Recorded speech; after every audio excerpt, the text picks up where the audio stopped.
Hello friend, मैं AK गुरु आप सभी का स्वागत करता हूं। दोस्तों, कीवर्ड की सीरीज चल रही थी, संविधान के जितने कीवर्ड हैं उनकी सीरीज चल रही थी।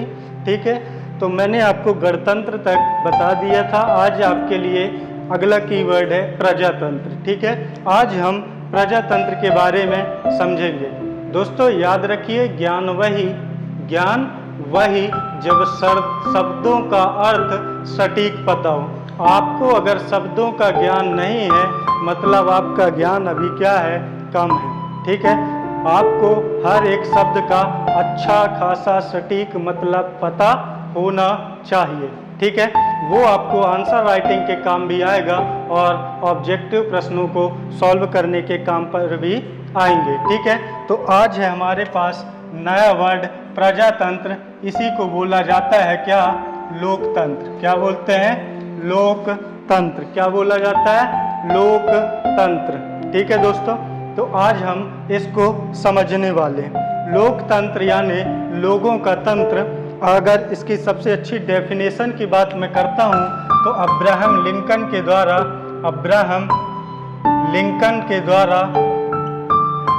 बोला गया था, लोगों के लिए लोगों द्वारा चलाया जाने वाला शासन ही क्या है, लोकतंत्र या प्रजातंत्र। ठीक है, लोगों के लिए लोगों द्वारा ही चलाया जाने वाला शासन क्या होता है, लोकतंत्र या प्रजातंत्र। ठीक है दोस्तों, यहाँ मतलब क्या होता है इस वर्ड का, तो देखिए दोस्तों, जहाँ गणतंत्र आपको राज्य के मुखिया के निर्वाचित होने का प्रमाण देता है, वहीं लोकतंत्र आपको सरकार के निर्माण का अधिकार देता है। क्या बोला मैंने, जहां गणतंत्र आपको राज्य के मुखिया के निर्वाचित होने का प्रमाण देता है, वो क्या करता है, प्रमाण देता है कि आपके जो राज्य का मुखिया होगा वो क्या होगा, निर्वाचित होगा। लेकिन लोकतंत्र क्या होता है कि ठीक है, राज्य के मुखिया आपके क्या होंगे, निर्वाचित होंगे, लेकिन जो सरकार बनेगी आपके यहाँ, उसका चुनाव भी आप ही करेंगे। ये आपको अधिकार दिया जाता है। किसको अधिकार दिया जाता है, आम जनता को, कि आम जनता जो भी प्रतिनिधि अपने सरकार में भेजेगी, उन सभी का चुनाव किसके द्वारा होगा, जनता के द्वारा होगा। किसके द्वारा होगा, जनता के द्वारा होगा।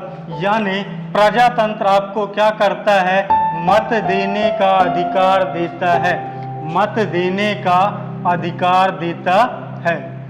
गणतंत्र आपको क्या अधिकार देता है, गणतंत्र आपको सिर्फ ये बताता है कि आपके जो राज्य के मुखिया होंगे वो निर्वाचित होंगे। लोकतंत्र आपको निर्वाचन करने का, मुखिया तो ठीक है, मुखिया के अलावा भी जो और सरकार है, उन सभी का, राज्य सरकार हो, केंद्र सरकार हो, उन सभी के लिए मत देने का अधिकार यानी निर्वाचन करने का अधिकार देता है। कौन, लोकतंत्र। ठीक है दोस्तों, ठीक है, आपको मिल गया मत देने का अधिकार, आपने चुन ली सरकार। तो अब क्या हुआ कि लोगों द्वारा चुनी गई है सरकार।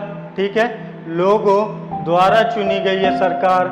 किसके लिए चुनी गई है, तो लोगों के लिए ही चुनी गई है। ठीक है, तो मैंने अभी आपको अब्राहम लिंकन की परिभाषा बताई थी।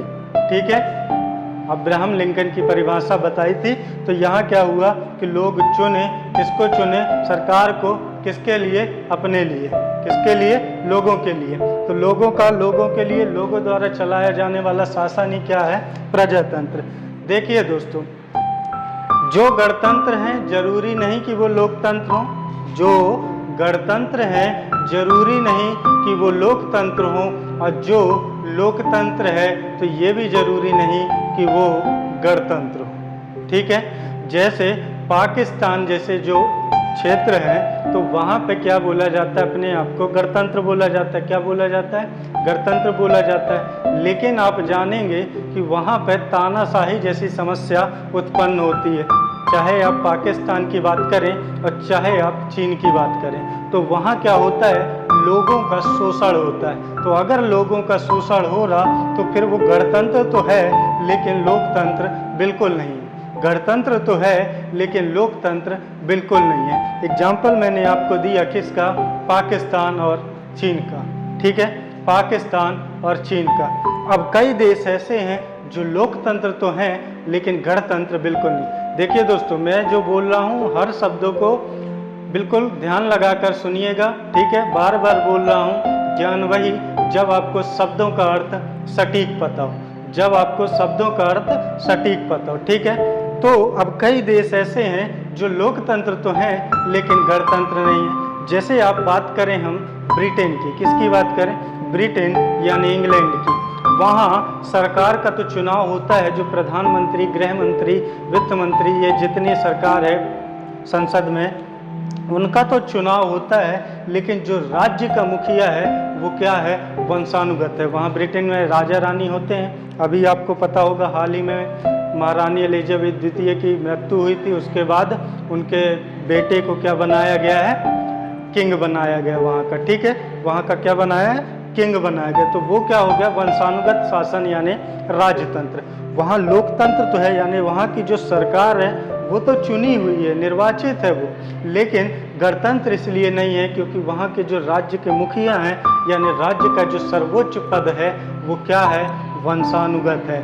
और गणतंत्र की क्या शर्त है कि वंशानुगत पद नहीं होना चाहिए, कैसा पद होना चाहिए, निर्वाचित पद होना चाहिए, तभी आपको क्या बोला जाएगा, गणतंत्र बोला जाएगा। इसलिए मैंने अभी पिछली वीडियो में आपको बताया था कि 200 में से 156 देश तो अपने आगे रिपब्लिक लिखते हैं, लेकिन सही मायनों में कई ऐसे देश हैं जो लोकतंत्र हैं लेकिन गणतंत्र नहीं, और कई ऐसे देश हैं जो गणतंत्र हैं लेकिन लोकतंत्र नहीं है, ठीक है दोस्तों।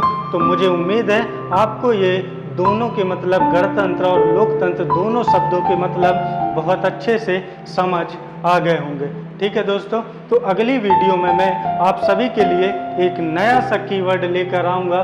तब तक के लिए अलविदा, धन्यवाद, जय हिंद।